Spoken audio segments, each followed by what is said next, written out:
Algunas escenas de este programa han sido recreadas. En Las Vegas, fortunas se ganan y pierden a través de los juegos de azar, pero algunos intentan vencer las probabilidades con la violencia. Una banda despiadada de feroces matones ataca a varios casinos, toma miles de dólares y deja un rastro sangriento a su paso.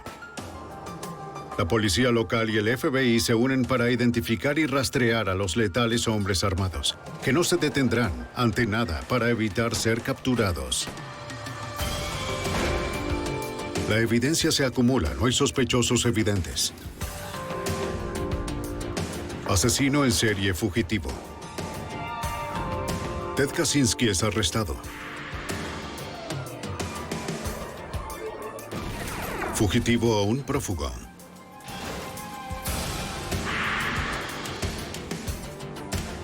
Los archivos del FBI.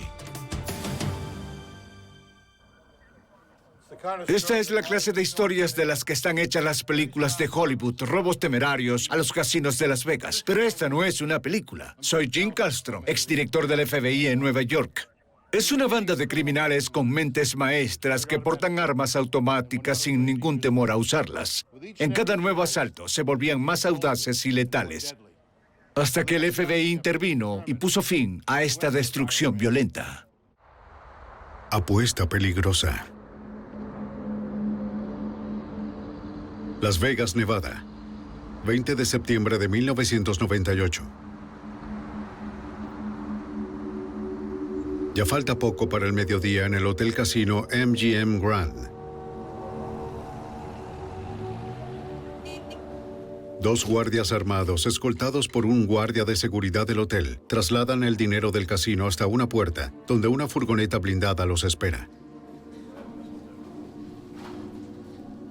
De pronto, dos sujetos armados los atacan. ¡Arriba las manos! ¡No se muevan! Uno desarma a los guardias. ¡Dame la bolsa! ¡Acércate más! ¡Las manos en alto! Y luego les arrebata 3 bolsas de dinero que contienen cerca de $350,000 en efectivo. Luego ambos escapan por una de las puertas. Los guardias llaman a la policía de Las Vegas y al FBI. Los detectives y los agentes responden de inmediato e interrogan a los guardias, quienes ofrecen a los investigadores una descripción aproximada de los asaltantes. Ninguno que yo hubiera visto. Bien, ¿y fueron dos? Fueron dos latinos. Caminaron por aquí. ¿Qué tipo de armas llevaban? Los ladrones no dejaron ninguna evidencia física en la escena del crimen. Automáticas. Correcto. Estaban parados justo aquí, de esta forma. Sí.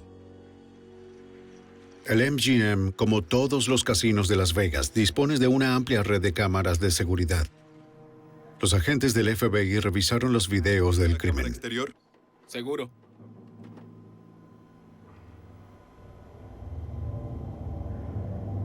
El agente especial Henry Slump observó la forma en que el líder de los asaltantes sostenía sus armas, lo cual indicaba que se trataba de un sujeto muy peligroso. Ver a un sujeto cometer un crimen con un arma en cada mano no es nada usual. Es un raro incidente y creo que refleja lo violentos que estos sujetos eran capaces de ser. Tenemos a un pistolero a 2 manos. ¿Puede colocar el video de la cámara exterior? Sí. Observa esto con cuidado.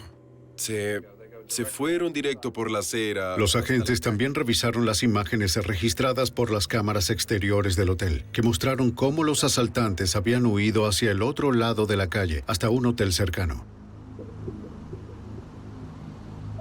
Los investigadores fueron al Hotel San Remo y revisaron los videos de vigilancia de sus cámaras exteriores.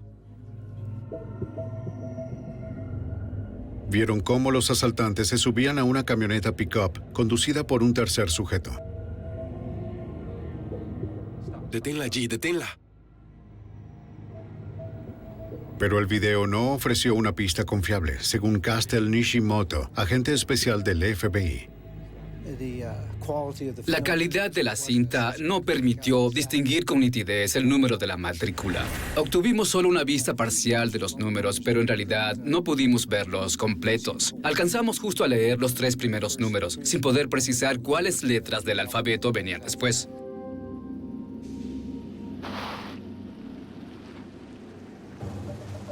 A pesar de contar con solo una descripción general, la policía comenzó la búsqueda de la camioneta del escape. Sin embargo, no pudieron encontrarla de inmediato. Cerca de 2 meses después, los continuos esfuerzos de búsqueda fueron recompensados con un avance en el caso, de nuevo en San Remo. En el estacionamiento del casino, un detective de la Policía Metropolitana de Las Vegas localizó lo que parecía ser la camioneta usada para escapar. La matrícula coincidía con los números parciales, identificados en el video de vigilancia. Los investigadores pensaron que los asaltantes esperaron a que las cosas se calmaran luego del robo, para entonces conducir la camioneta de regreso al San Remo. El detective verificó el número de identificación del vehículo y descubrió que había sido reportado como robado casi 3 semanas antes del robo al MGM.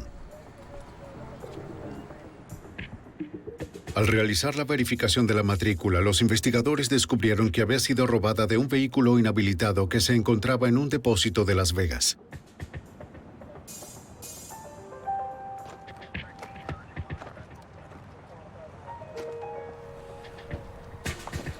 ¿Puedo ayudarlo?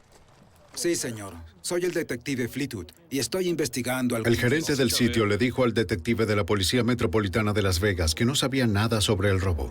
Le sugirió que hablara con el vigilante, quien vivía en el depósito, José Vigoa. Es aquel de allá. El gerente señaló a Vigoa en la distancia. El detective le pidió al gerente que le diera a Vigoa su número telefónico para que lo Le contactara. daré su mensaje. Sí. Pero Vigoa nunca lo llamó. Pasaron varios meses y las pistas para la investigación se agotaron. Pero el 28 de junio de 1999, en el casino Desert Inn, 9 meses después del robo al MGM en el Desert Inn Casino, una furgoneta blindada realizaba sus rondas de recolección de efectivo. ¡Quieto ahí! ¡No se Cuando muevan! 2 sujetos armados confrontaron a los guardias. El guardia que estaba dentro de la camioneta resultó herido en el brazo. Su compañero responde a los disparos y lo hieren 3 veces en una pierna. Debido a su entrenamiento, los guardias sabían cómo apuntar al pecho. Las balas impactan en los asaltantes, pero los disparos no logran detenerlos. Tal vez usaron chalecos antibalas. ¡Salgamos de aquí! ¡Vamos! El guardia en el suelo se las arregla para ponerse a salvo dentro de la furgoneta blindada. ¡Vamos, vamos! ¡Rápido! El conductor del vehículo toma hacia un hospital cercano. Ambos guardias sobreviven al tiroteo. En cuestión de minutos, tanto la policía de Las Vegas como el FBI llegan al Desert Inn.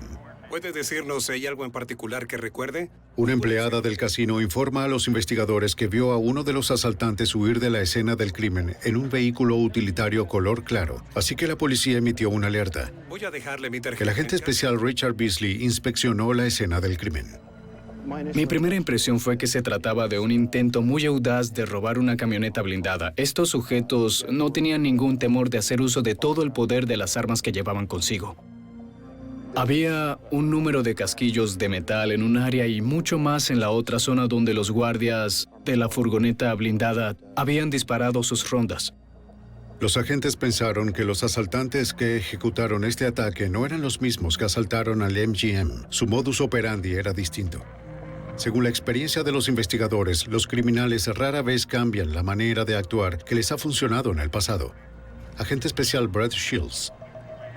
Lograron el robo dentro del MGM, esperando a que los guardias llegaran a la puerta, mientras que el asalto a Desert Inn fue en la parte externa, donde intentaban robarse la camioneta blindada. 10 minutos después de haber llegado a la escena del crimen, el agente Beasley recibe una llamada que notificaba que habían encontrado el vehículo donde huyeron.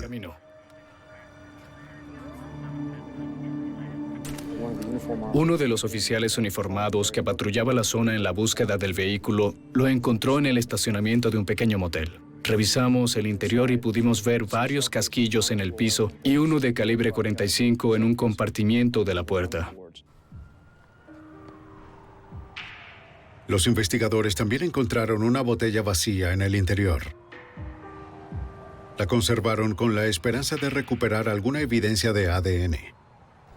En las cercanías, los agentes interrogaron a un sujeto que declaró haber visto a los hombres que conducían ese vehículo. Paseaba a mi perro cuando... Había un testigo que paseaba a su perro cuando presenció el cambio de vehículo.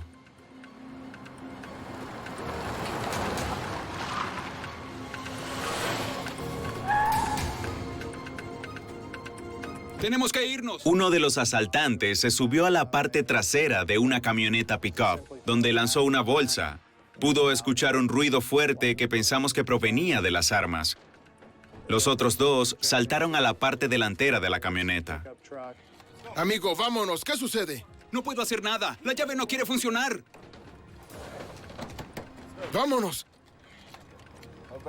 Tenían, de hecho, dificultades para encender el vehículo. El testigo vio cómo los asaltantes manipulaban desesperados la barra de la dirección de la camioneta. ¿Qué quieres decir con que no funciona? Entonces, sácala. funciona. Pon ¿Qué la quieres que te tercera diga? llave. Haz algo ya. No sabía si lo hacían en serio, si ensayaban encenderlo sin la llave o qué. ¡Hazlo! Al fin, pudieron poner en marcha la pick-up y los sujetos se fueron.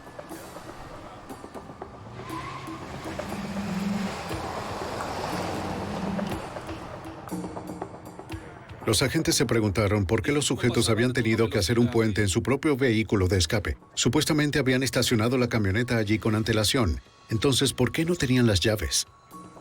A nosotros nos pareció extraño. No podíamos entender por qué eso había sucedido. Entonces, los agentes notaron una pick-up de la misma marca y modelo estacionada cerca. Pensamos que tal vez, dado que había dos vehículos que eran muy parecidos estacionados cerca, se subieron al equivocado y por eso la llave no funcionaba y tuvieron que hacer el puente. El agente Slump y yo nos dirigimos a la parte trasera de esta segunda camioneta y descubrimos que la matrícula había sido colocada con bandas de goma encima de otra matrícula.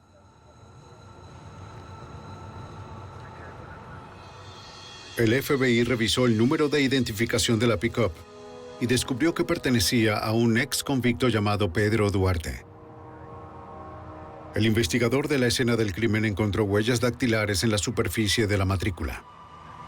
Los investigadores verifican las huellas digitales y descubren que pertenecen a Duarte, lo cual era un indicio de que él había colocado una matrícula robada sobre la de su propia camioneta. A petición de los agentes del FBI, el testigo estuvo de acuerdo en describir a los tres hombres que vio a un retratista de la policía. Los investigadores esperaban que los retratos hablados ayudaran a identificar a los sospechosos. Al día siguiente se dirigieron a la casa de Pedro Duarte para interrogarlo sobre su camioneta. En mis manos llevaba el retrato y, al golpear la puerta, cuando Pedro Duarte se acercó, casi exclamé, ¡Santo cielo! Duarte tenía un gran parecido con el sujeto del retrato. ¿Podemos pasar para hacerle algunas preguntas? Seguro.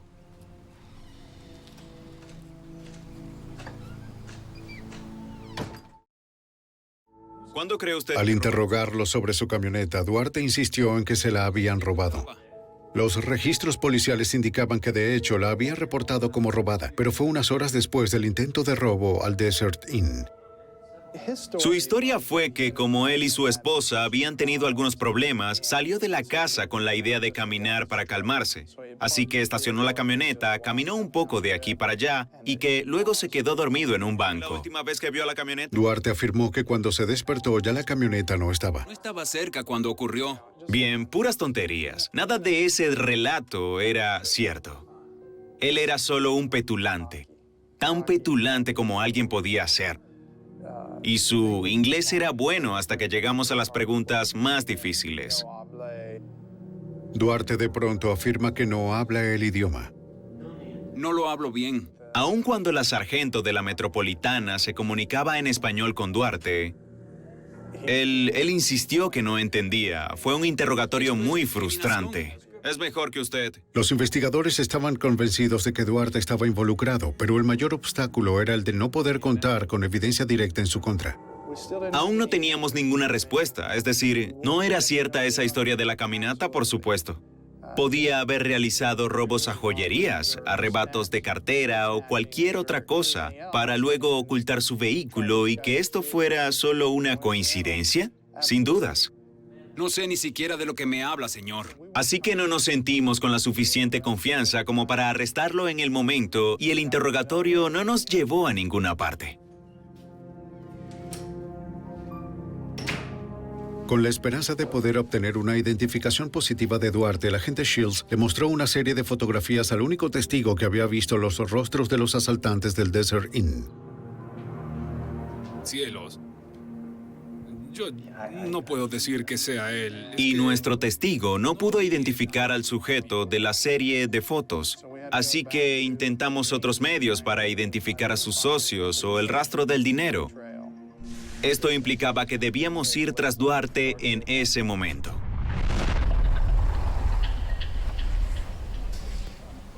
En un intento de reunir cualquier evidencia incriminatoria en contra del sospechoso, los investigadores comenzaron a vigilar a Duarte.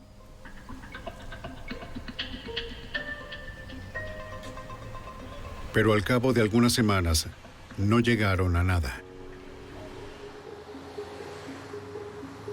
El 11 de octubre de 1999, en el casino Mandalay Bay, 4 meses después del intento de robo en el Desert Inn, 2 guardias armados recogían $88,000 para trasladarlos hasta la furgoneta blindada. Y de pronto, ¡retrocedan! un par de sujetos armados los emboscaron. ¡Retrocedan! En el otoño de 1998, ¡Quietos! ¡No se 2 asaltantes ejecutaron un robo audaz a mano armada dentro del casino MGM Grand de Las Vegas, llevándose casi $350,000. Luego, un año después, unos guardias que recogían el dinero del casino Mandalay Bay son atacados. ¡No te muevas! Los asaltantes los desarman con rapidez y huyen con $88,000 en efectivo. ¡Listo! ¡Andando! ¡Vámonos! En la oficina de campo del FBI de Las Vegas, los agentes revisan los videos de vigilancia del robo. El agente especial Brett Shields sospecha que los ladrones que asaltaron el MGM también realizaron este asalto.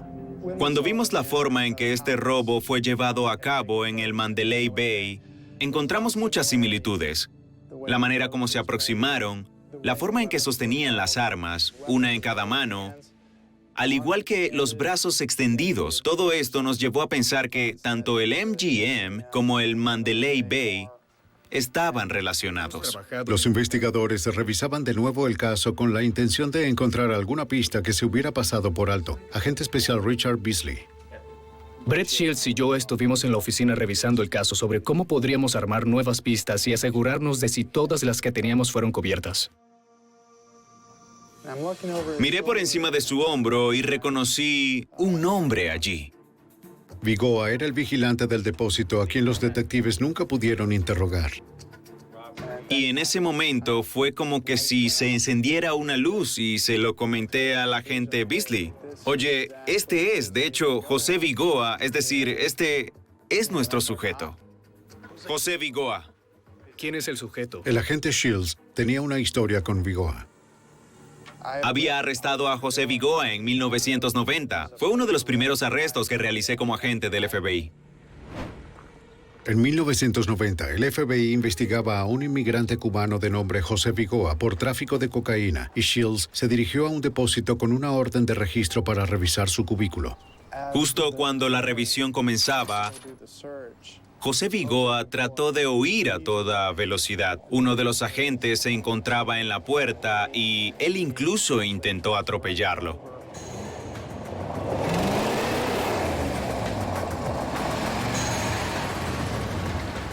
Así era su personalidad. Es del tipo de persona que en realidad era. No iba a dejarse capturar por la policía sin pelear. No tenía ningún respeto por la vida de nadie, solo por la propia.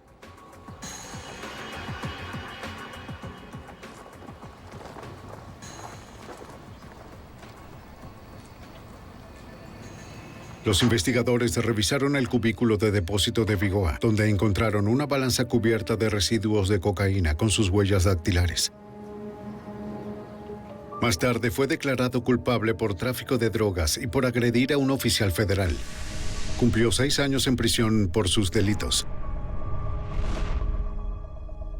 ¿Tenemos algún otro sospechoso en este caso? Shields recordó que Pedro Duarte había sido interrogado sobre el tiroteo reciente en el Desert Inn. Duarte es el cuñado de José Vigoa. Los investigadores ahora sospechaban que los 2 robos dentro de los casinos estaban conectados con el ataque fuera del Desert Inn.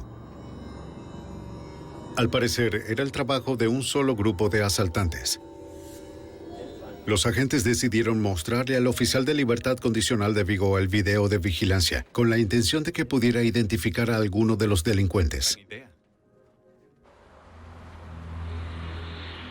Al día siguiente, en la oficina del FBI, la oficial de libertad condicional de Vigoa revisaba las cintas de video de vigilancia de ambos robos. El del MGM y el del Mandalay Bay. Mencionó que uno de ellos se parecía a Vigoa, pero que no podía llevar a cabo una identificación positiva. Decepcionados, pero sin inmutarse, los agentes comenzaron a vigilar a Vigoa.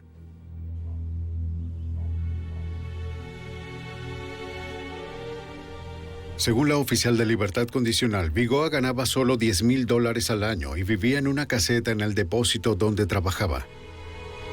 Pero el agente Beasley descubrió que en realidad vivía en una casa de clase media. Revisamos los antecedentes financieros de la casa y, de hecho, la habían comprado solo unas semanas después del robo de MGM. Esto resultó interesante para nosotros porque se realizó un pago cercano a los $19,000 en efectivo por esa casa. Una casa que no estaba a nombre de Vigoa, sino del comprador, un sujeto llamado Oscar Cisneros. Los agentes sospechaban que Vigoa utilizaba a Cisneros como su lugarteniente para ocultar sus propiedades. Luego de hablar con la oficial de libertad condicional de Vigoa, descubrimos que prestaba servicios como mano de obra, con un ingreso salarial bajo. Así que, si estos activos hubieran estado a su nombre, resultaría muy sospechoso para su oficial de libertad condicional. Las finanzas de Vigoa eran cuestionables, pero no constituían un indicio de su culpabilidad.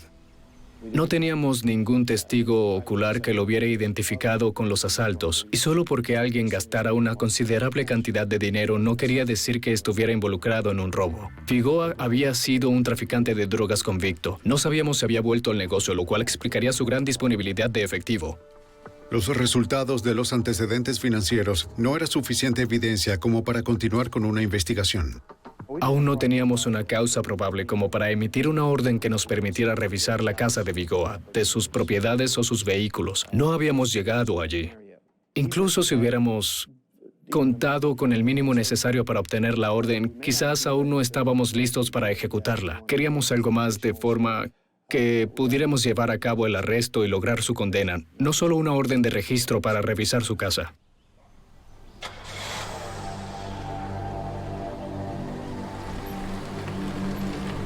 Los agentes siguieron vigilando a Vigoa.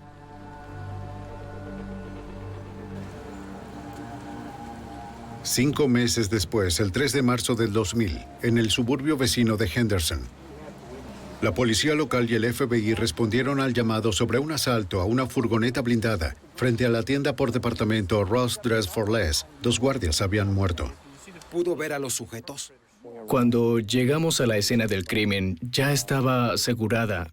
Había vehículos por todo el sitio, los testigos estaban dispersos y el cuerpo de uno de los guardias yacía en el estacionamiento, cerca de la camioneta. No era una buena escena. Los investigadores trabajaron para determinar la serie de eventos que llevaron a ambas muertes. Comencé a interrogar a los testigos que estaban en el estacionamiento y en los negocios aledaños. Muchas personas escucharon los disparos. Algunos vieron a los asaltantes al disparar y otros el vehículo cuando salía del lugar. Cada uno tenía una pequeña pieza del rompecabezas que queríamos armar. Diría... Según los testigos, cerca de las 11:15 de la mañana, una furgoneta blindada se estacionó frente a la tienda por departamentos. Uno de los guardias de seguridad entró para recoger los depósitos de la tienda y caminó entre dos minivans que los testigos reportaron haber visto estacionadas desde tempranas horas de esa mañana. Cuando el guardia regresó con el dinero, los asaltantes se le abalanzaron. ¡Quieto! ¡No se mueva! ¡No se mueva! El guardia sacó su arma, disparó e hirió a uno de los asaltantes en la rodilla. Pero otro de los asaltantes abrió fuego con un rifle de asalto, matando al guardia casi al instante. Luego el pistolero dirigió su furia contra el conductor de la camioneta blindada. El líder de los asaltantes tomó las bolsas con el dinero. ¡Vamos! Los tres sujetos escaparon, en lo que los testigos describieron como un sedán beige. El monto de lo robado fue menos de $5,000. Fue todo lo que vi, no vi nada más. La enorme violencia utilizada en este crimen fue en realidad increíble. La cantidad de disparos y la brutal sangre fría con la que fueron asesinados los oficiales de seguridad fue algo sin precedentes. Dadas las características del ataque, los agentes sospecharon que el robo había sido perpetrado por el mismo grupo que investigaban en ese momento. La forma como se aproximaron al vehículo blindado, las armas de alto poder, los disparos, todo coincidía con el ataque al Desert Inn. Los técnicos de la escena del crimen procesaron las dos furgonetas usadas por los asaltantes, pero no pudieron recolectar ninguna evidencia que pudiera ayudar a identificarlos. A medida que continuaron con su trabajo hacia las primeras horas de la noche, los investigadores vivieron la experiencia de una escalofriante tristeza inesperada. Yo diría que... Cerca de las 5 de la tarde, el teléfono móvil del guardia asesinado comenzó a repicar y sentimos un vacío total, que es la pesadilla de todos los policías cuando no has regresado a casa en alguna noche en particular. Entonces tu esposa o tu ser cercano llama para saber dónde estás y por qué no has regresado. El teléfono continuó repicando y todos queríamos responder, pero hablar con esa otra persona causaba una muy mala sensación. Los investigadores en el lugar acordaron unir fuerzas para rastrear a los asesinos. Formamos un comando especial de trabajo para el caso entre el FBI, la policía de Henderson y la Policía Metropolitana de Las Vegas, con el fin de identificar al grupo de sujetos que habían cometido los crímenes. La meta de cada uno era la misma: intentar atrapar a estos sujetos. Pero sin evidencia alguna que implicara a los sospechosos, tendrían que moverse con rapidez si querían atraparlos antes de que atacaran de nuevo. En Henderson, Nevada, un grupo de asaltantes fuertemente armados continuó su ola de violencia con el asalto a una furgoneta blindada, matando a 2 guardias en medio de una lluvia de disparos. Unas horas después del asalto, la policía localizó el auto donde los delincuentes escaparon, abandonado en un estacionamiento. El agente especial Henry Slump lo investigó. Cuando llegamos, pudimos ver que había sangre en el asiento del conductor del vehículo. Los testigos del robo reportaron que uno de los asaltantes había sido herido. Un técnico de escena del crimen tomó muestras de la sangre, pues podrían ser de mucho valor como evidencia de ADN. Los agentes verificaron las matrículas del auto y de las camionetas abandonadas por los asesinos en el lugar del robo. Descubrieron que todas habían sido robadas de un local de autos de alquiler. El Comando Especial de Trabajo no había podido identificar a los sospechosos del robo, pero asumían que estaban relacionados con una serie de robos similares sucedidos en los últimos 18 meses. Esos crímenes habían estado vinculados, de forma circunstancial, a los ex convictos José Vigoa y Pedro Duarte, el cuñado de este. Casquillos en ambos casos. Pero sin la suficiente evidencia que relacionara a la pareja, la investigación podría estancarse. El 3 de junio del 2000, 3 meses después de los asesinatos del Rojas, empleados del Hotel Casino Bellagio contaban el dinero de las taquillas principales del lugar, un poco después de las 6 de la mañana.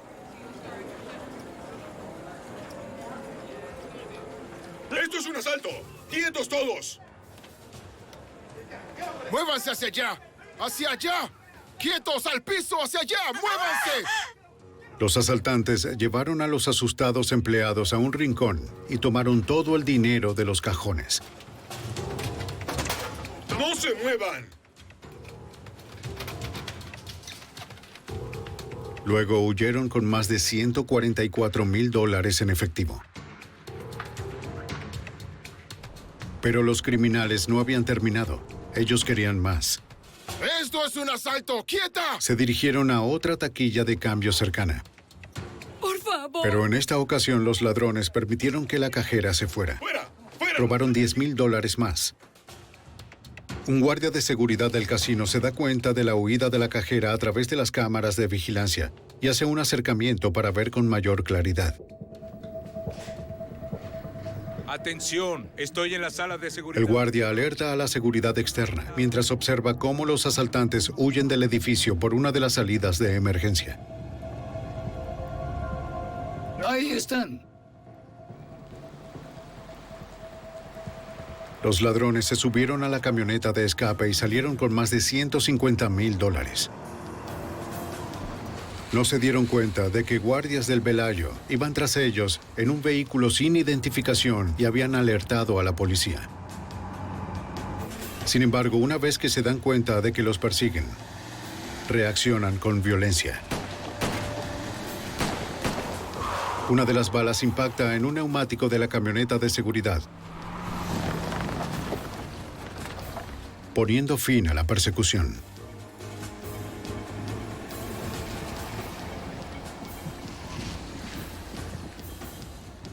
Por fortuna, ninguno de los guardias resultó herido. E informan a la policía la marca, el modelo y la matrícula del vehículo. Sí, llámalos. A medida que el agente especial del FBI, Brett Shields, escuchaba los detalles del ataque y la fuga violenta de los asaltantes, más se convencía de su conexión con los sospechosos. Esto demostraba la mentalidad de estos sujetos, de que no iban a dejarse capturar, como fuera, iban a disparar, iban a huir, iban a hacer todo lo posible por escapar.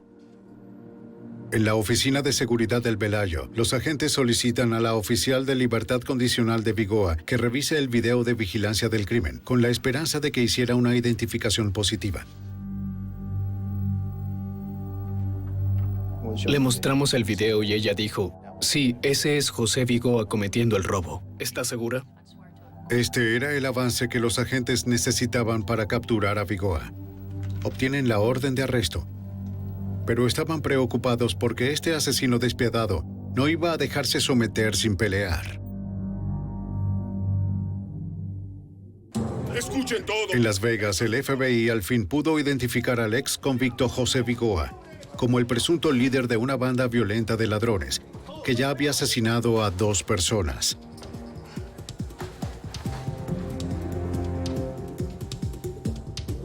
Los agentes obtienen la orden de arresto de Vigoa y se trasladan para su captura. Brett Shields, agente especial del FBI. Teníamos al vehículo delante, el equipo SWAT metropolitano iba a detenerse para bajar a Vigoa a punta de pistola. Los oficiales SWAT salieron y lo apuntaron con sus armas. FBI, salga del vehículo ahora. Me detuve cerca del vehículo SWAT. Vigoa y yo estábamos uno al lado del otro, entonces comencé a mostrarle mis credenciales, pero él seguía comportándose como si no supiera quiénes éramos. Y puesto que el vehículo delante no estaba muy cerca del suyo, Vigoa pudo tan solo retroceder un poco y escapar.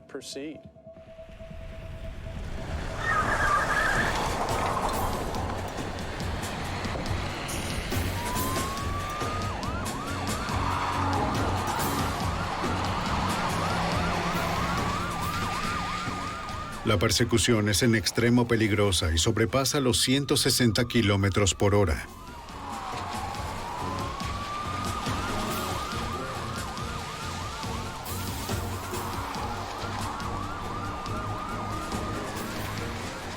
El sospechoso se negaba a reducir la velocidad ni por un segundo.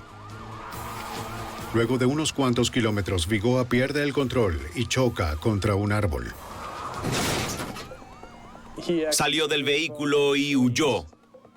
Se fue, saltó unas cuantas cercas y escapó. Los oficiales del equipo SWAT de Las Vegas persiguieron a Vigoa mientras el agente Shields fue a inspeccionar el vehículo destrozado. ¡Salga del auto! Para su sorpresa, encontró a la esposa de Vigoa en el asiento del pasajero. ¡Su otra mano! Fue puesta bajo custodia y más tarde liberada, una vez que los investigadores determinaron que no tenía que ver con los crímenes de su marido. En el asiento trasero, el agente Shields descubre a la hija de Vigoa. Su esposa estaba en el vehículo con la pequeña niña. Resultó evidente su total despreocupación por ellas. No le importó dejarlas allí enfrentando a la policía y a todas las armas que iban a estar apuntándolas. Solo se ocupó de él mismo. Los agentes de SWAT al fin alcanzan a Vigoa y lo derriban. ¡No se mueva! Llegué justo cuando lo levantaban del piso. Gritaba con mucha arrogancia. No pueden conmigo, soy intocable. Es mejor que cooperes. Entonces le respondí, pues sí pudimos atraparte, y agregué algo así como, todo termina aquí y no volverás a ver la luz del día de nuevo. ¡No tienen nada! ¡No tienen nada! Para asegurar su condena, los agentes necesitaban más pruebas.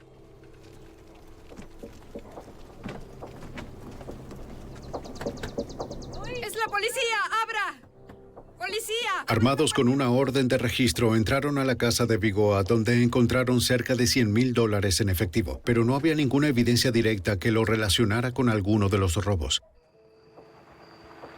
Con Vigoa bajo custodia, el agente especial del FBI, Richard Beasley, decide acercarse a Oscar Cisneros, el lugarteniente de Vigoa. ¿Es Oscar Cisneros?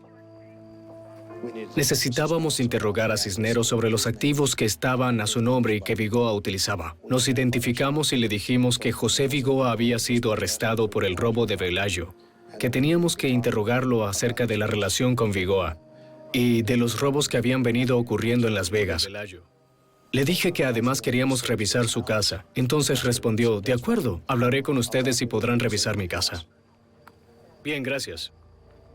Así que justo en el capó de mi auto firmo el consentimiento de la orden que nos permitiría revisar su casa. Muy bien, adelante, pueden pasar. Los investigadores revisaban la casa mientras el agente Beasley y un detective de Henderson interrogaban a Cisneros. Bien, ahora que estamos aquí, queremos preguntarle sobre esta casa. ¿Quién es el dueño? Oiga, lo conozco. Hablamos con Cisneros sobre su relación con Vigoa, sobre los activos de Cisneros, que estaban a favor de Vigoa y la procedencia del dinero que permitía la compra de esos activos. Cisneros dijo que solo le había hecho un favor a un amigo, que no era su dinero. Quería ayudar a su amigo. Le preguntamos si había tenido algún contacto con Vigoa en las últimas semanas y respondió que sí. Vigoa me trajo aquí algo de dinero hace unos días. No estaba al tanto de dónde venía el dinero, ni tampoco del monto. Fue una especie de retribución por ser un buen amigo. Solo traté de ayudar. Lo entiendo. El agente Beasley lo presiona, pero Cisneros afirma que no sabe nada sobre ningún crimen. Estaba muy calmado, sereno. Afirmaba que no sabía nada al respecto, que solo intentaba trabajar para pagar sus cuentas, mantener a su familia y que solo quería vivir una vida normal. En su habitación, los investigadores encontraron una caja llena de dinero. Era sospechoso, pero no incriminatorio. Billetes de 100, 50, 5 y $10. Voy a revisar por aquí.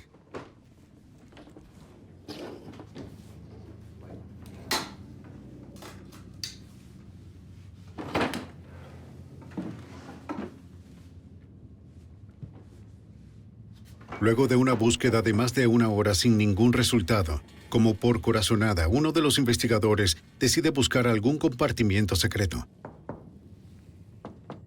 Encontré algo aquí.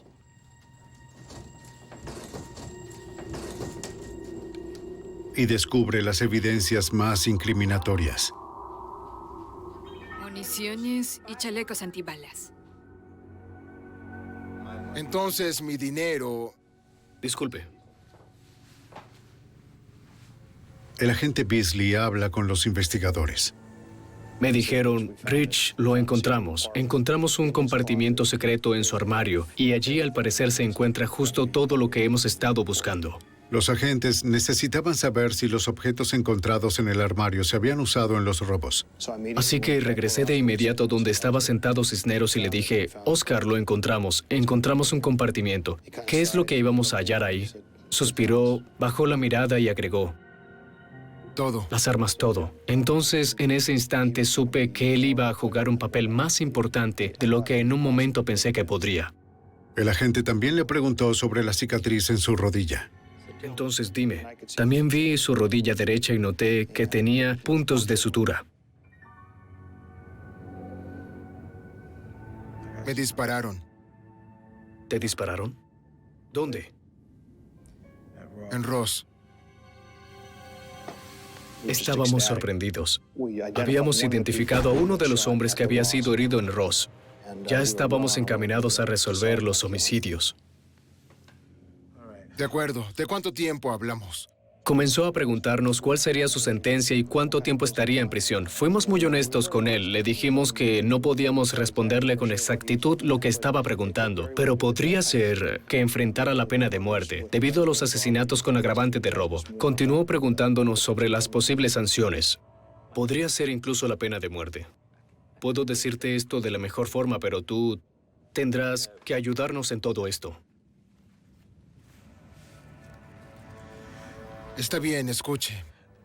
Al final confesó los asesinatos de Ross, el ataque a la camioneta blindada en el Desert Inn, el robo al MGM, el robo del Mandalay y el asalto al Bellagio. De acuerdo, el jefe es José Vigoa. Es decir, él es el líder. Con base en la confesión de Cisneros, descubrimos que Vigoa era el líder. Era él quien organizaba todo y quien decidía cuáles robos llevar a cabo. Su cuñado, Pedro Duarte, estuvo involucrado en los robos. Solo hasta el del Desert Inn. A partir de allí se incorporó otro sujeto, Luis Suárez, quien también estuvo presente en los asesinatos del Ross. Creo que al final Cisneros confesó porque en realidad se había arrepentido de lo sucedido. No tanto de los robos, sino de los asesinatos de los guardias. Mientras Cisneros confesaba, los investigadores procesaban la evidencia de su habitación. Analizaban a fondo cada pieza, las catalogaban asegurándose de que nada afectara la evidencia de las huellas dactilares o del ADN.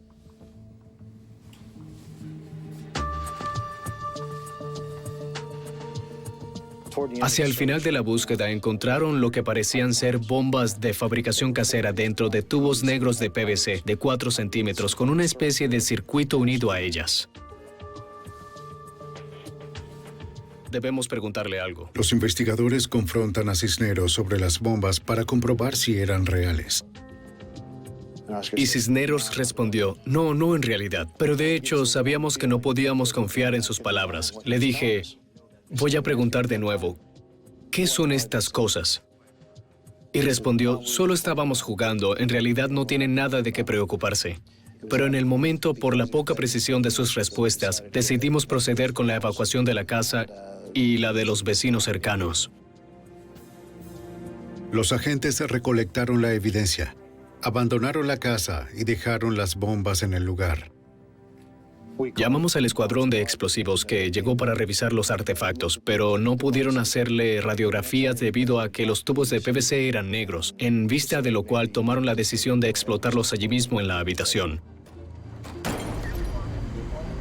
En base a la declaración de Cisneros, los investigadores arrestaron a Pedro Duarte por haber sido el conductor en la fuga del Desert Inn. Manos arriba, Pedro Duarte. Está bajo arresto. Dese la vuelta, contra la pared. De la calle Brooks. Inquilino 24. Los investigadores se trasladaron para intentar arrestar al tercer asaltante, Luis Suárez, pero ya había huido del estado. Central, de acuerdo.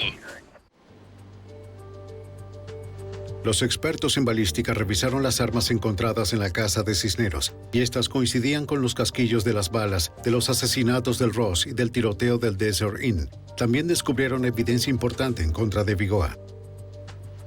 Descubrimos una huella dactilar de Vigoa en una bala encontrada dentro de una revista en el armario de Cisneros. Los fiscales detienen a Oscar Cisneros, lo trasladan al centro de detención del condado de Clark e intentan aprovechar su testimonio en el juicio contra los otros asaltantes. Nos parecía que teníamos el paquete completo. Contábamos con la confesión de Cisneros, toda la evidencia física de las armas, del dinero y la ropa encontrada en el armario. Así que pensamos que todo encajaba muy bien. Pero un suceso imprevisto pondría en peligro todo el caso.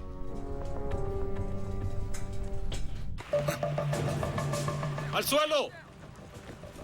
En Las Vegas, los investigadores arrestaron a 3 sujetos relacionados con un grupo de robo violento conformado por José Vigoa, el líder. ¡Soy el hombre! Pedro Duarte, su cuñado. Y Oscar Cisneros, quien había confesado todo a los agentes federales, además de haber involucrado a un cuarto sujeto, Luis Suárez. Pero el 7 de octubre del 2000, el caso se debilita cuando Cisneros se ahorca en su celda. El agente especial Richard Beasley. Después descubrimos por los oficiales que investigaban el suicidio en el centro de detención que Vigoa le había estado enviando mensajes a Cisneros para que hiciera, según él, lo correcto. Creo que Cisneros no quiso darle más problemas a su familia. No quería lidiar con la situación y por eso tomó una salida rápida, la del suicidio. Al morir Cisneros, su confesión muere con él, ya que sería inadmisible en la corte. El equipo de la fiscalía entonces recurre a la ciencia forense para poder relacionar a los otros asaltantes con el crimen. Las pruebas del ADN de la botella de agua recuperada y las máscaras de esquí vinculan a Vigoa, a Duarte y a Suárez con los delitos.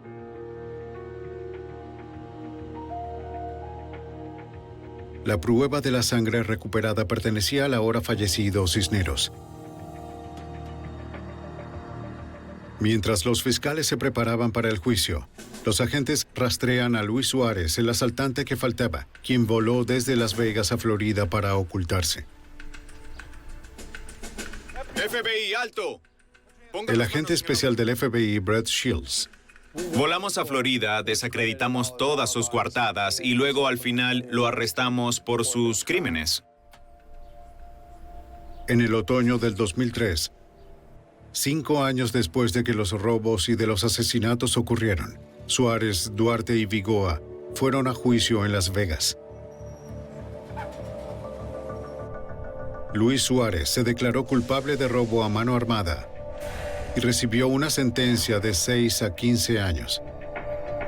Pedro Duarte se arriesgó y fue a juicio y lo declararon culpable de 2 cargos por intento de asesinato, entre otros. Recibió una condena de 16 a 70 años. Para evitar la pena de muerte, José Vigoa se declaró culpable de 2 cargos de asesinato en primer grado, además de otros 44 cargos adicionales. Fue condenado a cadena perpetua sin posibilidad de libertad condicional. Se necesitaron los esfuerzos combinados de 3 organismos de las fuerzas del orden para llevar a esta pandilla viciosa de asaltantes ante la justicia. Este caso fue resuelto no solo gracias al FBI, sino por la cooperación entre el FBI, la policía de Henderson y la Policía Metropolitana de Las Vegas.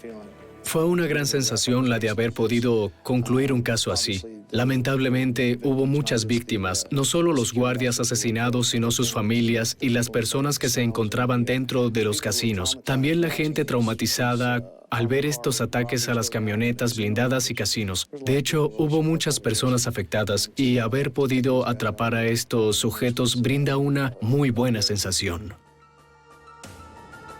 Y la próxima vez que alguien amenace la seguridad de los ciudadanos de Las Vegas, la policía local junto al FBI estarán allí para detenerlos.